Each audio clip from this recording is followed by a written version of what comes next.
Let's bring on the Mountaineers. Goes around about it to 50, to 10 to 5. A touchdown with Virginia. He did it. He did it. Left with White. Stevenson. He's gone. Touchdown. Tavon Austin. As the hills of West Virginia resound with the sounds of Gold and Blue football. They want to have a 7-on-7 drill. We want to make it a fist fight. Nothing cheap, nothing dirty, but West Virginia football. From the heart. Streaming. It's Mountaineer pride. Leave no doubt tonight. No doubt. They shouldn't have played the old gold and blue. West Virginia is a special place. People are the state that have great pride in this WV logo. Ain't no stopping the gold and blue. It is a great night to be a Mountaineer wherever you may be.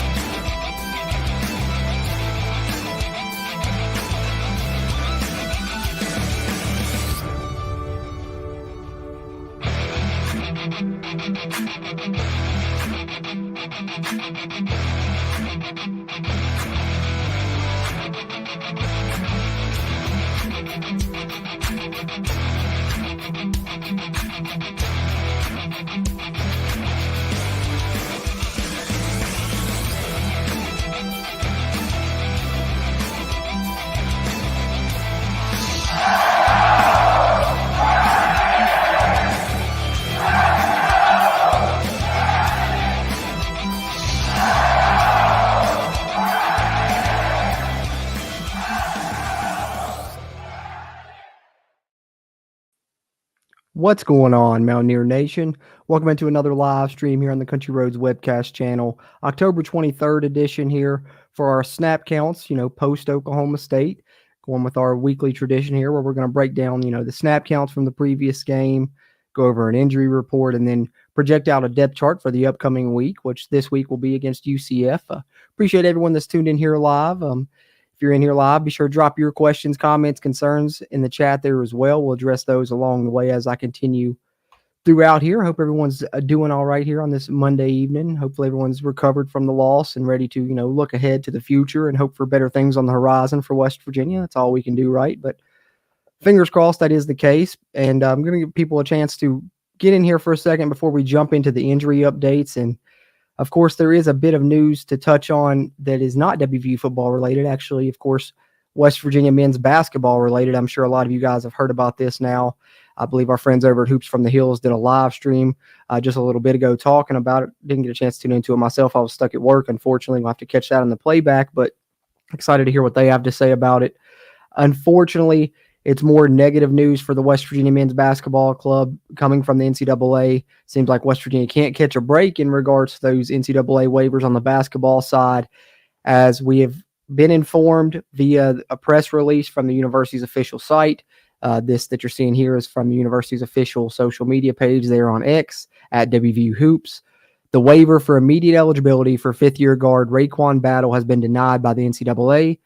WVU, of course, is going to try and appeal the decision. Hopefully that works out in our favor, but bad thing is, even with the appeal process, who knows how long that could take. So even if they were to grant the appeal, I'd say it would be into the season. So West Virginia at least is going to probably start the season without Raekwon Battle. I know they have a scrimmage coming up this week, I believe. So I know this is our snap count stream and this is more of our football show, but I wanted to definitely, touch on this news a little bit, and we're going to discuss it further.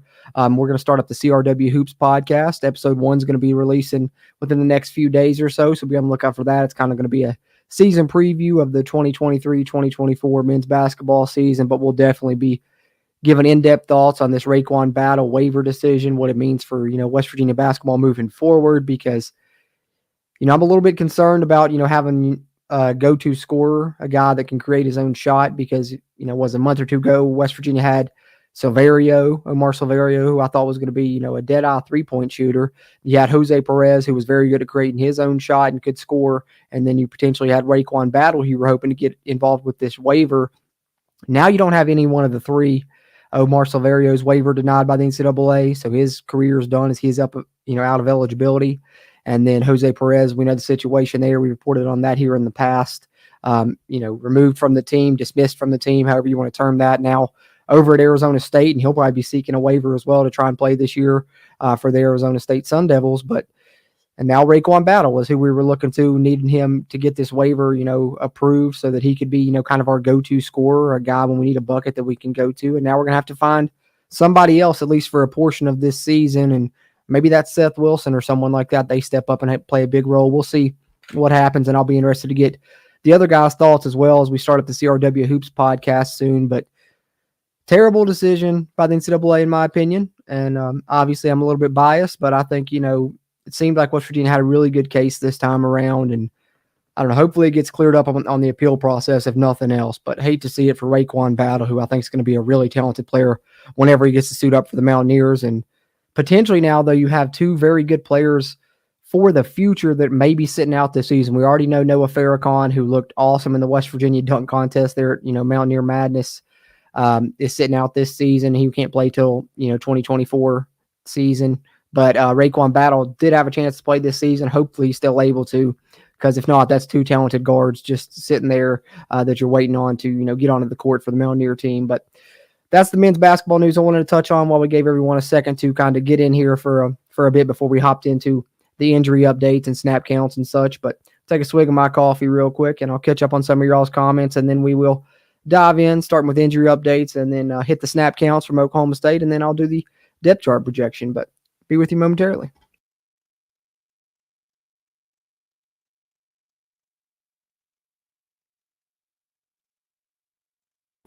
There we are. Timothy Green, what's going on, brother? Good to see you in here. He says, let's go Mountaineers, beat UCF. I'm glad to see you still brimming with positivity as usual.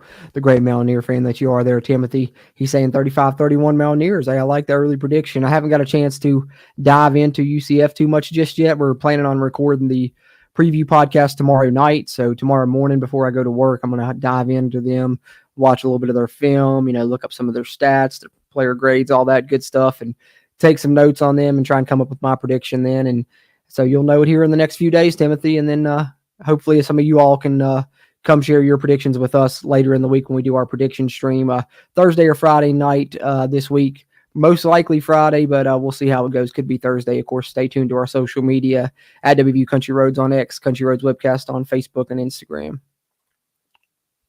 If y'all lose to UCF, then consider your season over with. Yeah, I mean, you're not wrong there, because you don't want to lose to another one of the Big 12 newcomers. You also don't want to be the first win for, another one of the Big 12 newcomers. You were the first conference win for Houston. You could be the first conference win for UCF, but, it's definitely something to be concerned about right now if you're a West Virginia fan, because UCF is a strong running team, as we know with Gus Malzahn's offenses, and West Virginia's, struggled to stop the run the past 2 weeks, especially last week. So, we'll see what happens. I think a lot of West Virginia fans may have already, considered that already, Jimmy, but hopefully not. I know I'm still going to be rooting for them, the final, 4 games after that one, win or lose. But definitely it would be a very bad situation to be in, if you lose to UCF as well, with BYU and Oklahoma on the horizon. Timothy Green says it's a major blow to our basketball team. Couldn't agree more, Timothy. I'm really concerned about it right now. I really am. I was hoping just that the NCAA would, for once, give us a break, give us something in our favor. And it seemed like the coaching staff was pretty confident as well. So I was a bit surprised to see it denied, but at the same time I wasn't, because you always have that in the back of your mind with how these waiver situations have gone, especially on the basketball side for WVU recently. So yeah, major blow for sure, Timothy. I agree, man. Yeah. Jimmy says blew 2 straight games, basically should be 6-1, not 4-3. 100%. And Neil Brown said pretty much the same thing today in his press conference. Said they lost 2 games they should have won, and I think a couple of the players echoed that as well. So hopefully they have that mindset moving forward that, they're a good team and that they're out to prove people wrong yet again, because it seems like when they got 4-1, they rested on their laurels a little bit potentially, and maybe that's, calls for the slip up as well. I know no one would ever admit to that, and there's no way to prove that, but you never know. It's just something you have to worry about. But yeah, definitely blew 2 straight games. You can't deny that, Jimmy, unfortunately. But 4-3 as it is currently. Just got to hopefully have a strong final 5 games. Yeah, exactly, Timothy. That just what makes it, that much harder to deal with is after, losing Perez just now. Really needed this battle waiver to be approved. So a little bit disheartening for sure, but appreciate everyone that's in here live, or if you're watching on a playback as well, you could still do us a favor, hit the like button, give us a thumbs up. Really helps this video's performance, helps future videos performances on the channel as well. If you're a West Virginia fan, Big 12 fan, college football fan, be sure hit the subscribe button. Helps us, helps you, helps get more of this Mountaineer sports content out to Mountaineer Nation, and encourage you all, as we go throughout here, drop any questions, comments, concerns you got there in the chat. But I'm going to dive into it with the injury update first, and then we will talk a little bit about the snap counts. But as far as the injury updates are concerned, the number one thing to note, I think, is Thomas Remick, the left guard. Seems like he's going to return for this game against UCF. Neil Brown kind of threw in there as well that he's going to at least suit up. They don't know for sure if he's going to start or not, but I would be surprised if he didn't start. Just me personally, kind of reading the tea leaves, I think he's going to be back and ready to go, which would be great to see West Virginia have, their full strength offensive line, their 5 starters that they were having success with earlier in the season for the first time, since TCU. That would be good to see. And then, unfortunately, seems like we will be down a starter at the skill position, though. Hudson Clement, had that lower leg injury. Believe it was reported he was in a boot on the sideline. I think Neil Brown said it was, too early to tell, but pretty much also said that he was doubtful unless there's some major improvement that happens, tomorrow, I think is what he said. But seems like we'll be without Hudson Clement in this game. Unfortunately, he got rolled up on in a play in the game there for the Mountaineers. Hate to see that. And then Michael Hayes, the kicker we saw go down after the roughing the kicker penalty. Neil Brown actually said today it unfortunately was just a cramp, but it was just terrible timing on that cramp because then West Virginia was kicking the onside kick, and so Danny King came on and did that. And then Lance Dixon, it came out about a day or two before the game, Spear Lance Dixon may no longer be with the team. Neil Brown did not confirm that today, but he did say that he was serving a suspension for the game against Oklahoma State, and then just said the status, moving forward is to be determined. So although he didn't confirm Lance Dixon, no longer being on the team, sounds like he's definitely not going to be in the mix, anytime soon. So at the spear position is going to be Hershey McLaurin and, mix of other guys, which we'll talk more about here when we get to the depth chart projection. But you saw in this game a couple other guys getting action, cover that here in the snap counts. And so that's pretty much everything Neil Brown detailed. Didn't get another update on the status of Tyreek Austin Cave yet. Hopefully we get one of those here in the near future. West Virginia looks to add more bodies to the mix there at the linebacker position.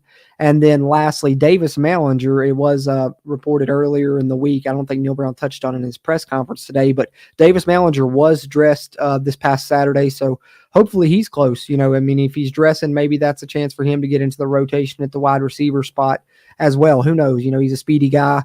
West Virginia could make use of that in this offense, especially the way they've been attacking downfield. So we'll see what happens with that. But it seems like he's back pretty healthy if he was dressed for the game at least. So we may see Davis Mallinger before the year's done. We'll see what happens with that. But that's pretty much all I got as far as injury updates are concerned. Take a swig of my coffee, catch up on a couple of y'all's comments, and then we'll hit the snap counts from Oklahoma State.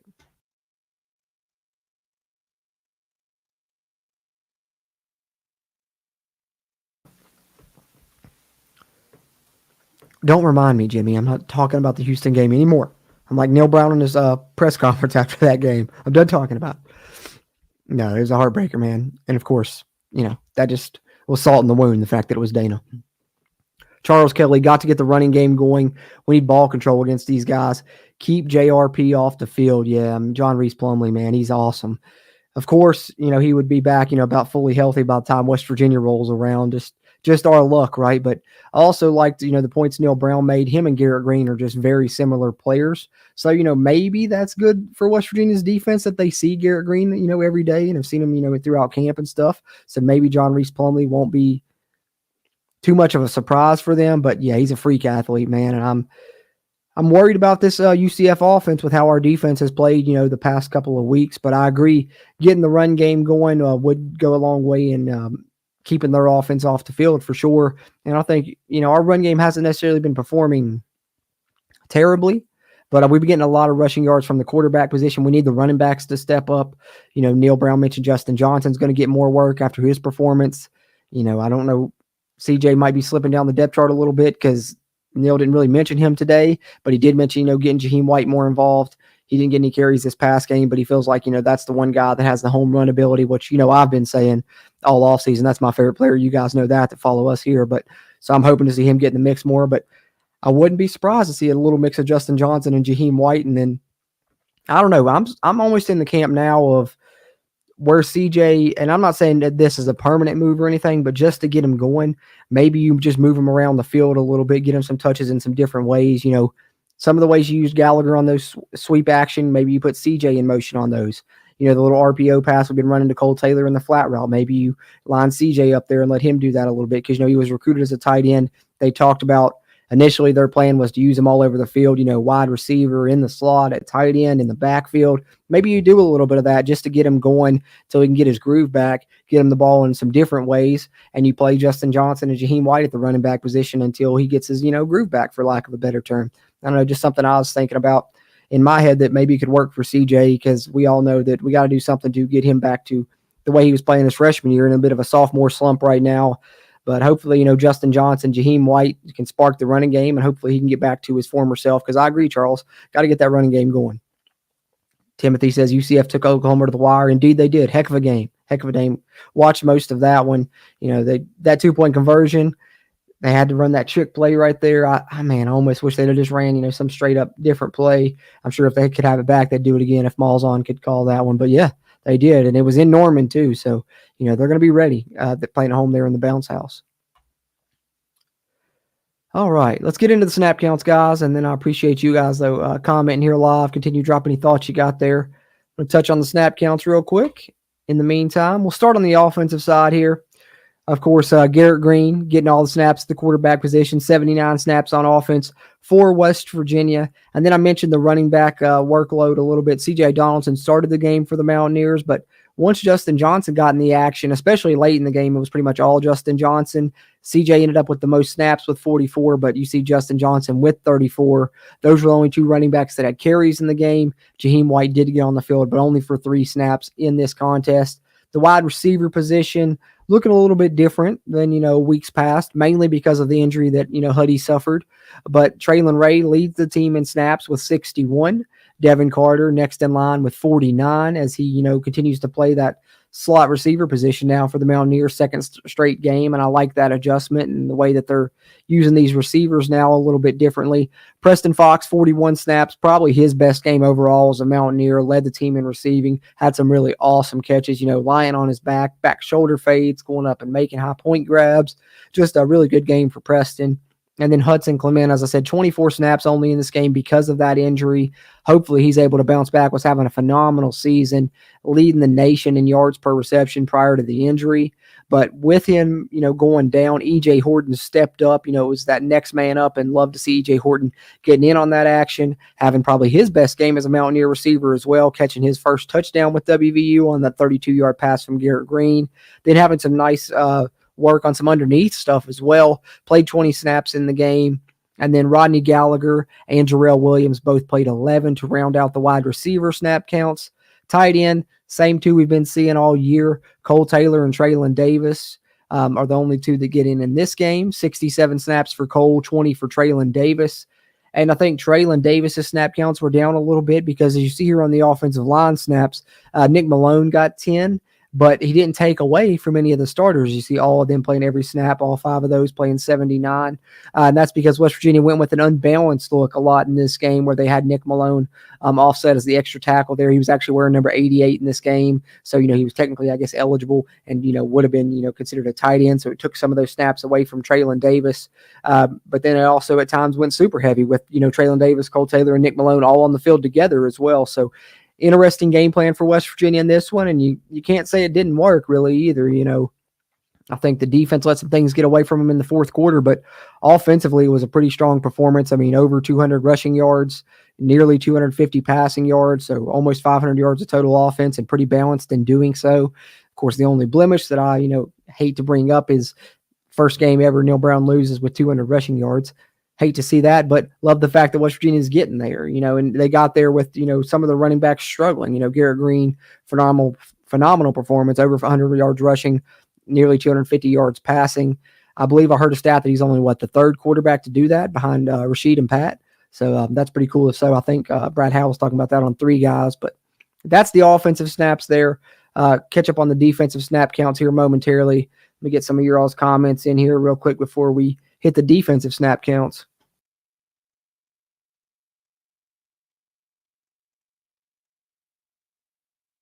Jimmy says CJ is having a sophomore slump. Exactly. G Smart, everybody is keying on CJ. That's one thing that I tried to point out, to people earlier in the season when they were talking about it, was that, he was the one guy that opponents had circled coming into this year, and he's really probably the focus of a lot of defensive game plans as well. And so, when you're a young guy, sometimes that can be tough to deal with, especially I think for CJ, a lot of people are forgetting that, he's playing a position he never played before in his life prior to last year. And, a lot of people have talked about it being, raw athleticism, the reason he shined last year.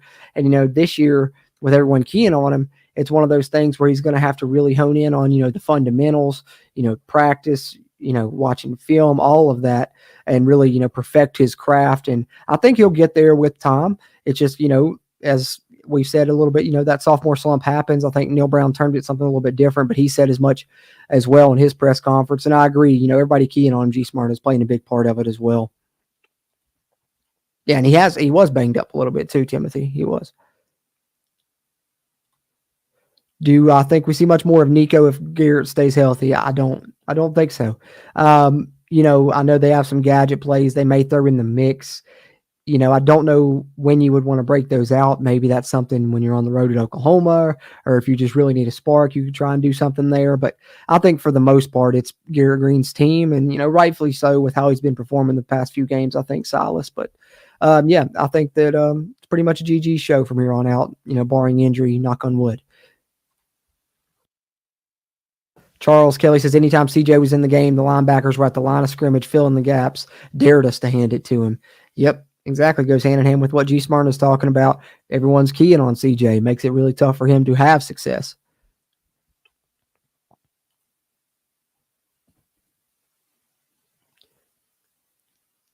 Kenny Evans, appreciate you, man, tuning in and chiming in. He says UCF, BYU, Oklahoma loss, maybe beat Baylor. Cincinnati is a toss-up. So there's Kenny's predictions for the final 5 games. Appreciate you sharing those, Kenny.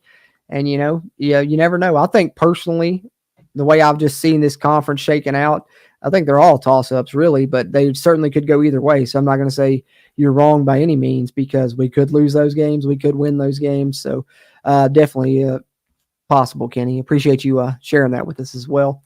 Let's hit the snap counts on the defensive side from the Oklahoma State game. And then, of course, using the snap counts and the injury information, provide you guys my projected depth chart, if I can talk right, for this week. It's kind of what I've been trying to do this year, since West Virginia hasn't really been releasing them themselves, and it's something I always try and track anyways, is roster and depth chart stuff. I always have these little running Google Docs on my own. So this year, tried to just each week during the snap count stream, use the snap counts from the previous game, use the injury updates that, we provided from Coach Brown, and of course, a little bit of guesswork to project out a depth chart for this week. So following these snap counts on the defensive side, I'll share with you guys my projection for a depth chart versus UCF, and then we will get into the your comments one more time before we close it out. As I update this, forgot to change this to Oklahoma State, but nonetheless, we will get to these defensive snap counts here momentarily. If I could type. Can't type tonight, can't talk. It's been a long day, guys. Worked a long shift. But, here we are. And let's dive in. Defensive line, 44 for Mike Lockhart, 43 for Sean Martin, 42 for Eddie V. Your 3 starters there.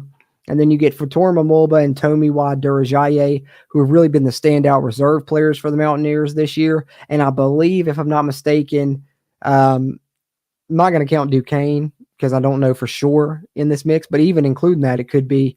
I know outside of that, it's definitely the most snaps I've seen Tommy and Fatorma play in a game, both over 20. So, maybe their roles are continuing to expand a little bit.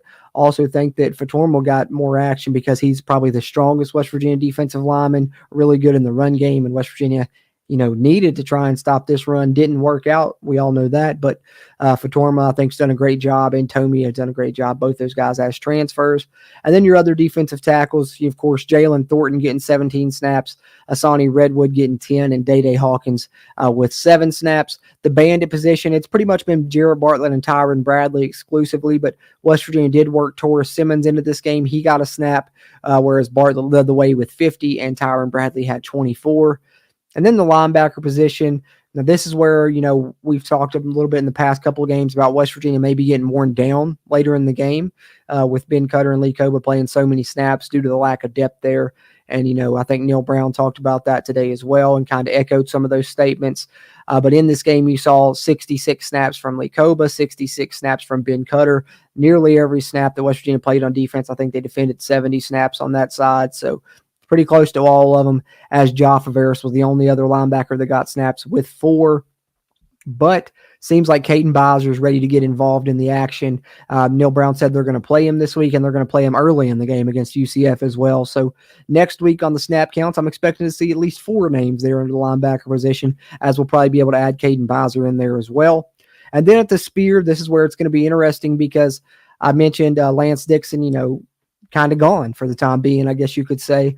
But Hershey McLaurin's going to get the majority of the snaps, because of that. And he played 44 in this game, but you're going to need to take some snaps off him in a reserve role. So how are you going to do that? Well, Raleigh Collins, the youngster, can take, a handful, as he got 3 in this game. And then, Marcus Floyd, Mr. Do-It-All for this defense so far this year, playing some deep safety, playing some nickel, and playing some spear now. Took a bunch of those as well. So I've still got Marcus Floyd listed down here with the safeties, but he played a lot in kind of a spear role in this game, and I think that role is going to continue moving forward. You'll probably see Floyd and Collins be the 2 that play the reserve snaps at that spear position when it's not Hershey. And then defensive backs for the Mountaineers, Beanie Bishop, played every snap for the Mountaineers, 70 snaps on defense. And, man, I know some people have talked past couple of weeks, man, Beanie doesn't look as good as he did earlier in the year. And, I think he still made some plays. You still seen him have a few pass breakups, and you still see him there in moments. But you also got to take into account he's played almost every single snap in every single game outside of Duquesne. So, I know West Virginia's had their bye week a couple of weeks ago, but that's going to wear you down after a while. So hopefully, I know Jacoby Spell's got the 11 snaps in this game. Hopefully maybe he can get a little bit more, take some more off of Beanie. And, I don't know what else you can do there, but something, because you don't want him to get that worn down, especially when he's your kind of go-to guy that you're counting on to lock down one side of the field for you, as he's done such a good job of doing, throughout the early part of this season. But he did play every snap in this game with 70. Malachi Ruffin not far behind on the other side with 61. Jacoby Spells did get in on 11 snaps there, as I said earlier. And then the safeties, I talked about Marcus Floyd. He played 31 snaps total in the game across various positions. And then Aubrey Burks pacing the way, 68 snaps in his return to action. So glad to see him back out there after that scary situation. And I thought he made an impact. Particularly the one that stands out is the pass breakup on what would have been a long 3rd down pass completion for Oklahoma State. He comes across, lays a hit that, makes the receiver drop the pass, and it was very Carl Joseph-esque. Awesome play from Aubrey. And, of course, in the backfield a couple of times he's been one to do so thus far this season with creating TFLs a lot, and he looked, just like his old self in this game again in his 68 snaps. And then Anthony Wilson, 65 snaps, and went up and got an awesome interception. So I thought it was a good performance for the most part by Aubrey and Anthony Wilson.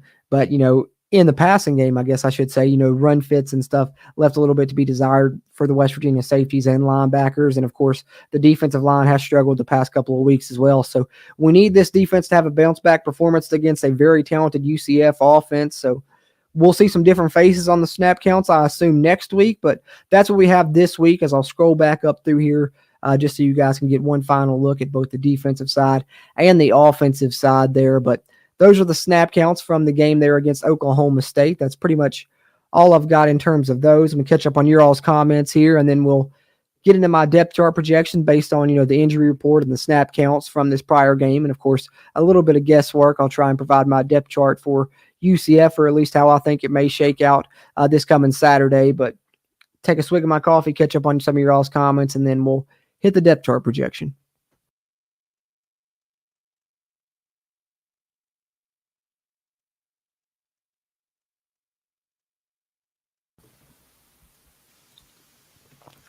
Timothy Green says, love the old Big East mug in the background. Looks great. Oh, thanks, man. Appreciate that. This actually, this is my baby. See if I can get the camera to focus. This is the 88. See if I can get to focus on it or not. Come on. There we go. Yep. Is it gonna? Yep. There, 1988 undefeated season, and then it's got, of course, the schedule and the results on the back. If I can get to focus on that one now. Yeah, but I love that thing, man. My dad actually got me that, I guess, a couple years back, and I started putting it on display in the background a while ago. But try and get it back up there without breaking it is the challenge. Get it up in there nice and secure. I want to get a glass case for that one because, man, I'd hate to drop that thing and break it. I'd super glue it back together super quick or have to find another one. But, yeah, Timothy, appreciate the shout-out, man. Kenny Evans says, Brown needs to go. WVU deserves better. 7, 8, 9, 10 wins is not too much to ask for.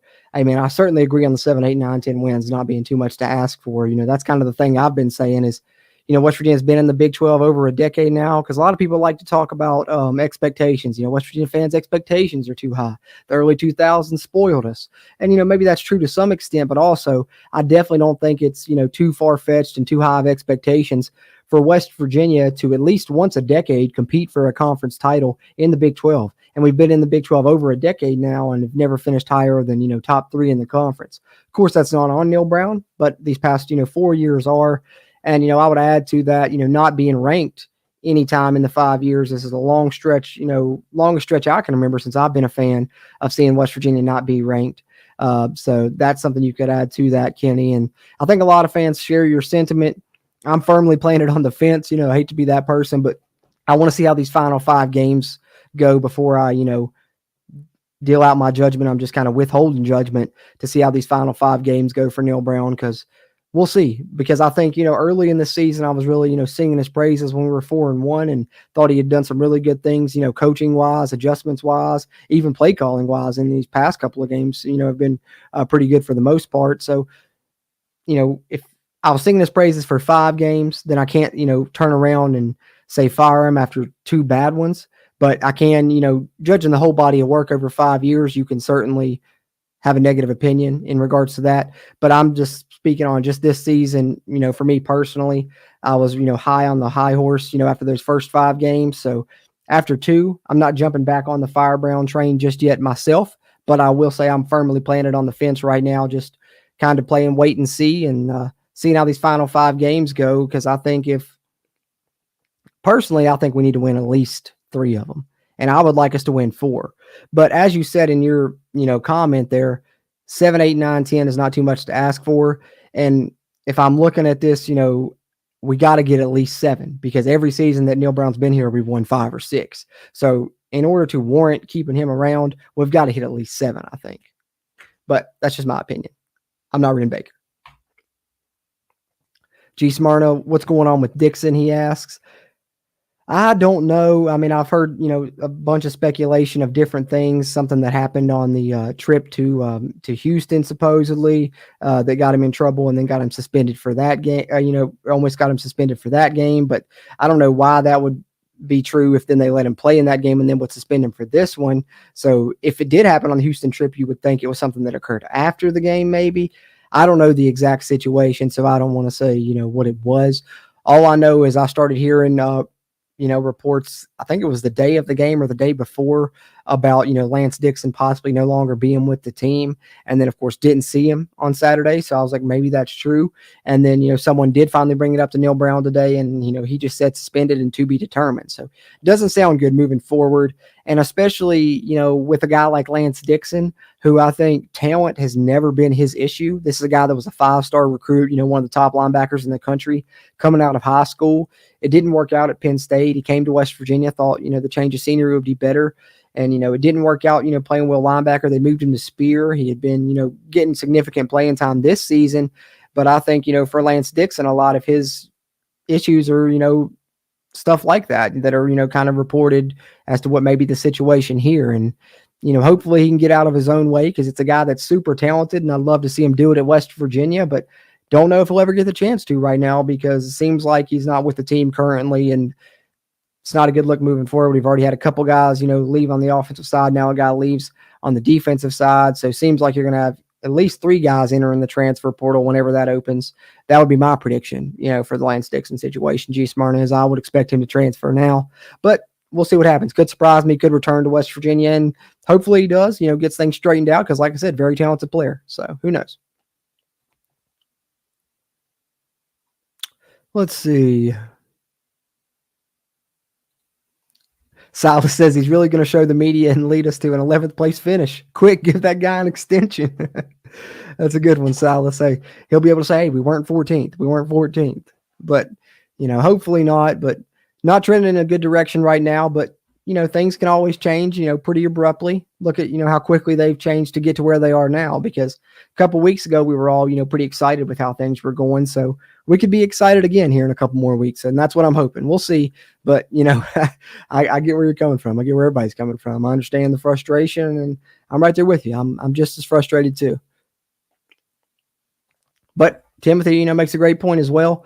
We as fans need to stay positive and hope for the best right now. Some of the kids actually read this, so try not to be too negative. I know it's hard not to be. Exactly, Timothy. And that's the way I try and think of it too, is, they may see this as well, and you don't want them to think that, oh, the fan base is really, down on us right now. You want them to think that they've got the fan base in their corner, supporting them and rallying behind them. So I always try and encourage that as well. And even though, there are criticisms, there are always going to be critiques and things we're frustrated about. And sometimes we come on here and vent and rant. At the end, at least some point in the conversation, I always try and bring through silver linings and points of optimism, because I think that's important as well, Timothy. So it's a great point. WFan23 says, with as much experience as our offensive line has, I thought we would have a good amount of explosive runs in between the tackles with big holes for the running backs, but we don't have any. It's ridiculous. I know. It really is. And, the offensive line hasn't played bad for the most part. I know they've had some moments here these past couple of games where it hasn't looked great, but, Garrett Green's been doing a good job running the football. Nico did a good job when he was, in running the football. I think, you're looking at the running backs. I think a lot of it's on them, because Neil Brown said today that, some of the runs they got 6 to 8 yards on, they were blocked well enough that they could have been, big, explosive runs, and even, home run hitting, runs. And I think that's why he mentioned getting Jaheim White more involved, because, that's the one West Virginia running back that has that home run capability. So I think West Virginia's running backs, unfortunately, have left a lot to be desired this season, and that's disappointing, because that's the position group that we were arguably all the most excited about heading into the season, especially with the offensive line that we knew we had. So got 5 games to, get that corrected and put on a better performance at that position. I think Justin Johnson showed some things last week, and he's going to probably get some more carries this week because of it. So hopefully it's not an anomaly and he continues to play that way. And I think Jaheim White, I'm waiting on it. I've been saying it, it's going to happen. He's going to break a big one sooner or later. So maybe it's against UCF. I don't know, but Jaheim White's time's coming, and I'm super excited about that guy. Maybe my favorite player on the roster. You guys know that, but I agree. The haven't been a lot of explosive runs, and we got to get those. We're going to have those, if we want to have success in these final 5 games. I think it was Jed Drenning on ITG gave a stat that West Virginia was near the bottom in the Power 5 and missed tackles forced by the running backs. So, the running backs got to do a better job of that. When the holes are there and it's, one-on-one, them and a safety, and they got to make a guy miss and go make a big play, whether it's a long gain or a touchdown, they got to be able to do that. And we need them to step up and do that moving forward, because hasn't been the case a lot thus far this season.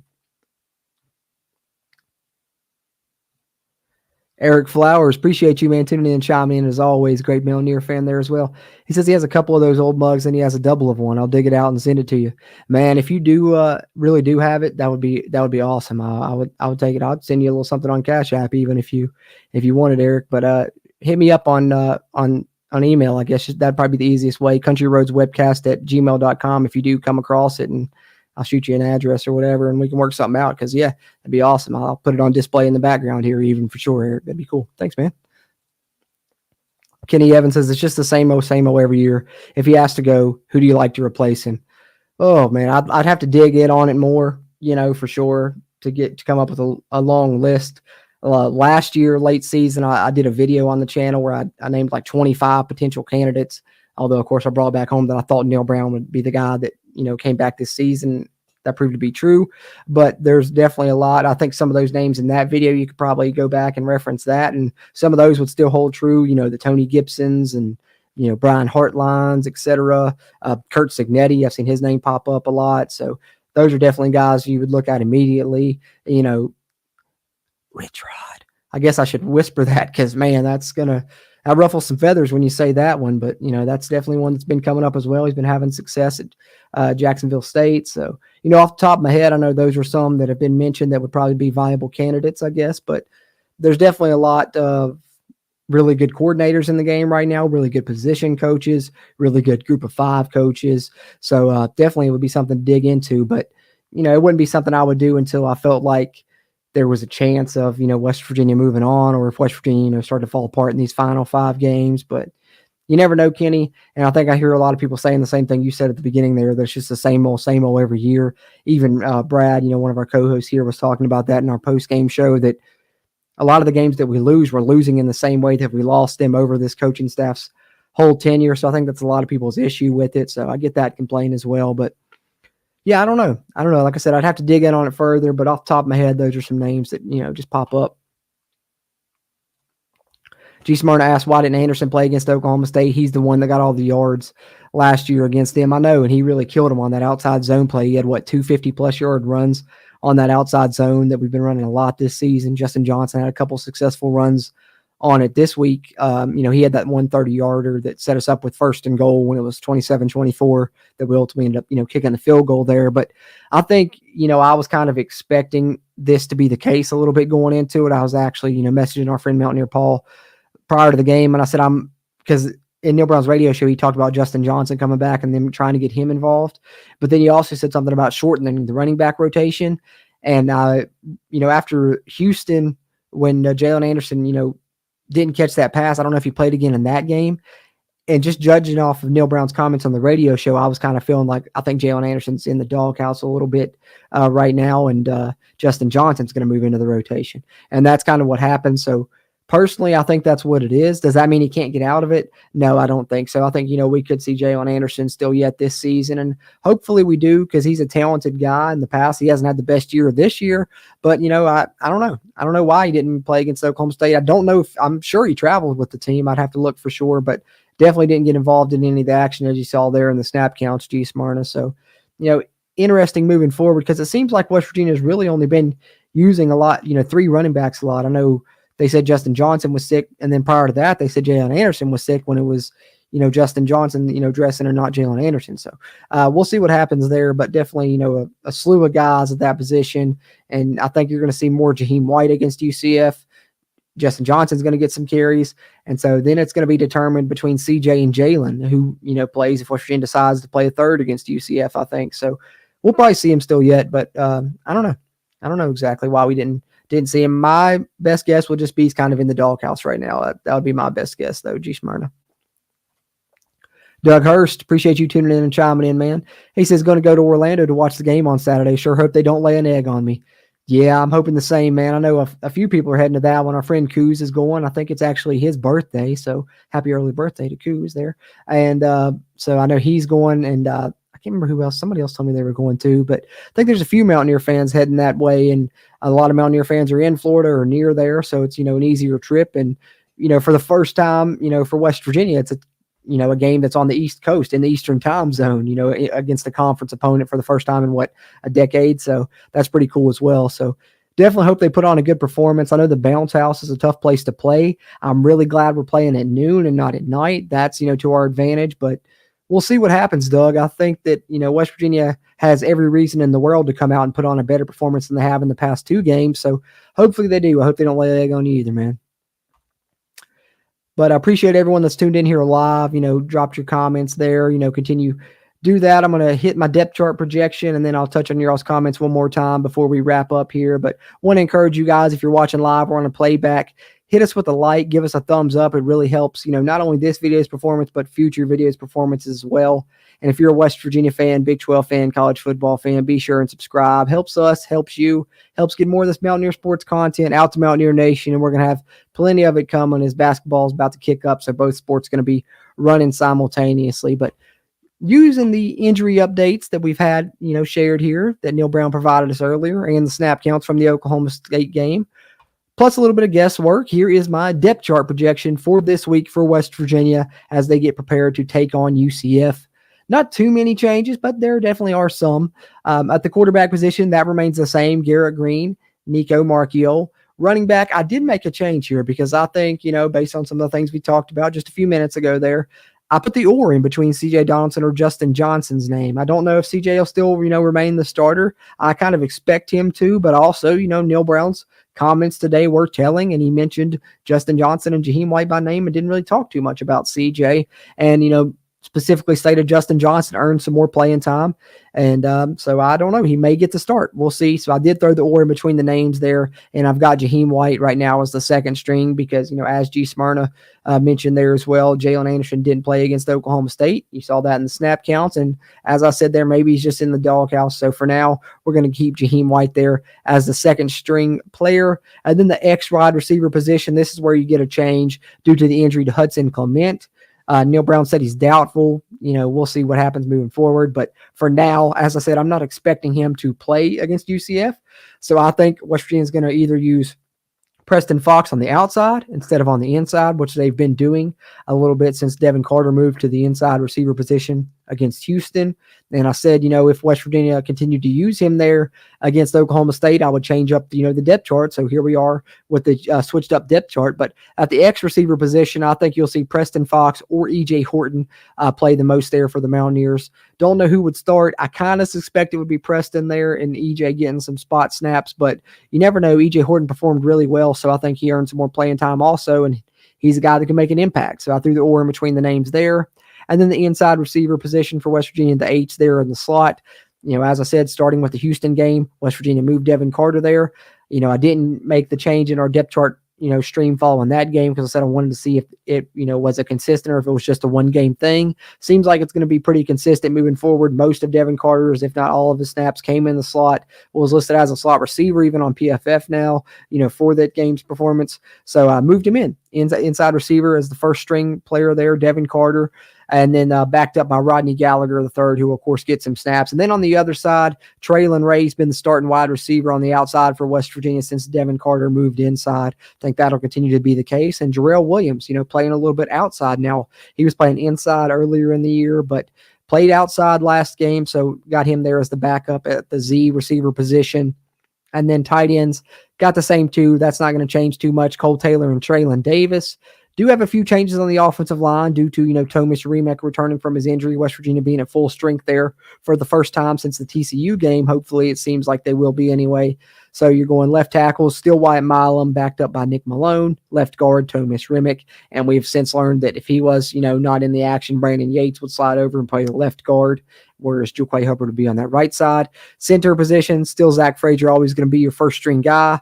Second string guy, I believe, would be Brandon Yates if anything was to happen. That's why they got him the work there snapping throughout the offseason. Could also maybe see Landon Livingston in a pinch as well. You're starting right guard, Brandon Yates, backed up by Jaquay Hubbard. And then right tackle, of course, Doug Nestor, backed up by true freshman Johnny Williams. That's the offensive side. Let's flip it over to the defense. There's not as many changes here. Defensive end, Sean Martin, first string, Tomey, second string. Defensive tackle, still Steady Eddie, the guy there, Eddie V. And then the second string spot, I'm still keeping the three names with the ors in between because they've been playing around the same amount of snaps each game. It's been varying as to who has the most out of the three. But, all three are there, and those are, of course, Asani Redwood, Day-Day Hawkins, and Jalen Thornton. Then at the nose tackle spot, Mike Lockhart and Fatorma Mulba have been the guys there, with Hammond Russell getting in on the action occasionally this season. And that would be, your third option there. The Bandits, Jared Bartlett, first string, Tyron Bradley, second string, but almost co-starters there as much as they both play. The Mike linebacker position, we know Ben Cutter, the true freshman, has been in the action there ever since the injury to Trey Lathan. And I mentioned Caden Bizer is going to get some playing time this week. That's what Neil Brown said that they're expecting to do, is to get him some playing time and get him some playing time early. Your second string there at the Mike linebacker position. And then, of course, Lee Koba at the will linebacker is your starter. And the only other linebacker that's gotten snaps the past couple of games, Joff Rivera's there as the second string spot. And then here at the spear, this is where we talked about, a little bit of interesting shakeup with, losing Lance Dixon. So you got Hershey still as the starter. But then at the second string spot, I just threw the or in between Marcus Floyd or Raleigh Collins because when you're not playing Hershey there, you're going to see one of those guys on the field and sometimes both those guys on the field together even. And then the cornerbacks, those remain the same. Beanie Bishop and Malachi Ruffin, your starters.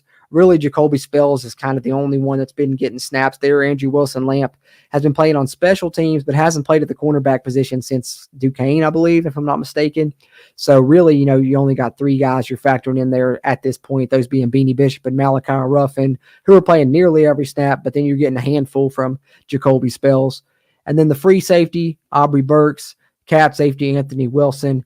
And you really only have one other option there, and it's also Marcus Floyd, who's kind of the jack of all trades right now, as West Virginia's really suffering from a lack of depth in the secondary, losing Keyshawn Cobb, losing Montre Miller, and then, of course, the linebacker depth is taking a big hit as well, losing Josiah Trotter prior to the season, and then, of course, losing Trey Lathan a couple weeks ago. Kicker still Michael Hayes, punter still Oliver Straw, punt returner still Preston Fox, but kick returner, that's where we saw a little bit of a difference last week. It's the second time this year West Virginia's changed up their kick returner.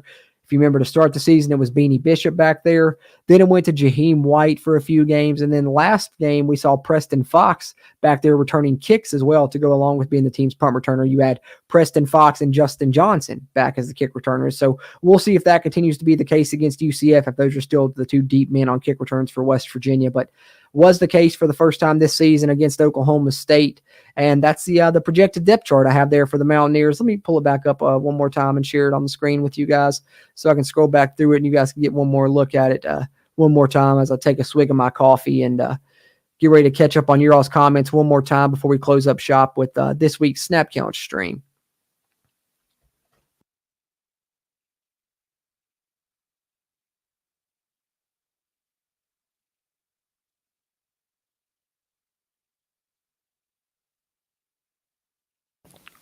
All right, there we go. You get one final look as my projected depth chart this week. Like I said, can't talk tonight, guys. But that's what I've got for this week against UCF. I think you'll see some variation of that. But that's pretty much all I've got in general for this stream. I've touched on the Raekwon battle news, which I said, of course, we'll discuss further on the CRW Hoops podcast. Detailed the injury updates, detailed the snap counts, and then gave my projected depth chart. So got our job done here that we do on our Monday weekly streams here on the Country Roads webcast, which if you aren't familiar with our weekly content, it's kind of how it goes. Just picking up from where we left off at the end of the Oklahoma State game. You can catch us here for a post-game show immediately following the game. It's over on the West Virginia Voice of College Football channel and the Big 12 Voice of College Football channel, but I always post a link to it right here on our channel. So if you're subscribed to us here, you can still find it. Then a couple of days later, you get our game review and reaction podcast episode, one of 2 podcast episodes, long form episodes we release throughout the week. I dropped that this morning, so be sure to check that out if you haven't already. Video version here on YouTube, audio versions up on any podcast platform you like. Then on Monday evenings, I'll come here and we'll do exactly what we just did, update the injuries, detail the snap counts, and project a depth chart out for the next week. Then a couple of days later, you'll get that second podcast episode I was talking about, which is our game preview and predictions. You get us breaking down the matchups of the upcoming West Virginia game, giving our key to victory and our score predictions, and then providing our predictions for other games around the Big 12 Conference to close out that episode as well.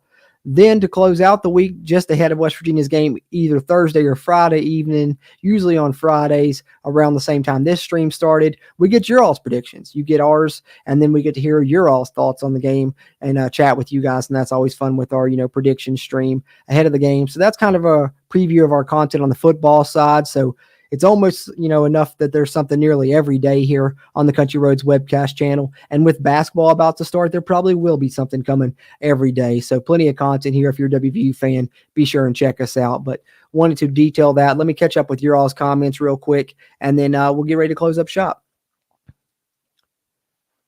Timothy Green says, I think we could definitely use some tight end play against UCF. Yeah, definitely. They need a bounce back game, particularly on the receiving end. I talked about it in that game review podcast episode I dropped today. Probably Cole Taylor's worst game he's had since he came to WVU. So can only go up from here for him. And hopefully it does, because he's been a great player for West Virginia this season, and he can really be a weapon for this team in the passing game. And we're going to need him to make some plays. So great point there, Timothy. WFan23, what do you think has happened to the defensive line? They haven't shown up as far as getting as much pressure or sacks the past 2 games. They were dominating in the first 5 games. We need them. Yeah, man, I wish I had the exact answer for you, man, but I really don't, because that's one thing I've been baffled by. It's mind-boggling. I don't know. I don't know what to make of it. It's completely flipped from, what it was earlier in the season. West Virginia was doing a great job, near the top of the Big 12 in quarterback hurries, quarterback pressures, quarterback hits. And I know losing Trey Lathan, plays a part in it. He was a big part of this defense. He was a superstar out there on the field for the Mountaineers, especially in that pass rush. So that hurts. It does hurt you, but you got to find ways to still generate that pass rush without him being on the field. And, West Virginia struggled to do that since he's been gone. I think that, Marcus Floyd playing some at the spear could be an answer for you. You did have a couple of good plays with that last week against Oklahoma State. The one, time you did make them punt before we did have that muff. It was when we had that muff, the 2 plays prior to that, it was Marcus Floyd coming in on a rush that forced a second down incompletion, and then Marcus Floyd, TFL, blowing up a screen pass. So, maybe you can use a little bit more of that. That's been beneficial for your pass rush some this season. And, I know James Hurd has dealt with an illness, an injury, a death in the family, just a lot of things this season. But that's a true freshman that we were talking about being a great pass rusher. And I wouldn't rule out him getting involved sometime in these final 4 or 5 games for West Virginia as well, if he's healthy enough to do so. Maybe you go to someone like that, play him a little bit at the Bandit, maybe at the same time as either Bradley or Bartlett, as you've been kind of playing both those together. Maybe you play James Hurd, give the defense, something else to worry about, just something to try and help that pass rush, because you definitely got to boost it. It's something I talked about on the Game Review podcast, was no sacks for West Virginia against Oklahoma State. Second straight week, the pass rush hasn't been there. And, it's one of the reasons, one of many you can point to right now that the West Virginia defense is struggling. So got to generate a pass rush, and the West Virginia defensive line definitely plays a part in that. And, the defensive line also has left a lot to be desired, with the way they defended the run game. So I don't know exactly what has happened to the defensive line. It's not like they've had any major shakeups or injuries. It's the same face as West Virginia still has that great depth, still playing, 8, 9, 10 guys. And, a lot of them are still grading out pretty good. So I don't know. That's why it's such a mystery to me. It's like not too much has changed there. Maybe it's, Houston and Oklahoma State just have offensive attacks that are really not great matchups for West Virginia. But if that is the case, then you look at UCF and you got to be a little bit worried as well, because they're a great rushing team. Gus Malzahn's great on the offensive attack and game planning and scheming things up. So I don't know, but I'm hoping that they bounce back. I'm sure they're seeing all the negative press this week with their performances over the past 2 weeks. So hopefully that, makes them hungry and to bounce back and show that they can be, somewhat of the defensive line they were early in the season, and this defense can play somewhat up to par to what they did earlier in the season. Because, that's the one thing I've said with West Virginia's offense seeming to, finally turn a corner. If we can get the defense playing at least a little bit back to what the version of it was, early in the season, West Virginia can be a really tough team to beat. And we're going to need to do that coming up against UCF. Going to be a tough game there on the road this Saturday. We'll talk plenty about it coming up this week. Appreciate everyone that tuned in here live, or if you're watching this on a playback as well, we still appreciate that here on the Country Roads webcast. If you didn't get a chance to chat with us live this time, come back later this week, Thursday or Friday, for our pregame stream where you can share your predictions and your thoughts with us, and we'll talk with you guys some more. Tune into our social media to find out exactly when that will be, at WVU Country Roads on X, Country Roads webcast on both Facebook and Instagram. And of course, we'll post it here on YouTube when we schedule it as well. But appreciate you guys tuning in for this Snap Count stream. Be on the lookout for our preview and predictions podcast releasing in the next couple of days. If you haven't got a chance to check out the Game Review podcast, be sure and do that as well. Appreciate you guys as always. We love you. We hope the Mountaineers, are able to bounce back. But either way, we're going to enjoy talking about the season with you guys, talking about some Mountaineer football and talking about some Mountaineer basketball here in the near future as well. So looking forward to it, guys. It's going to be a fun week.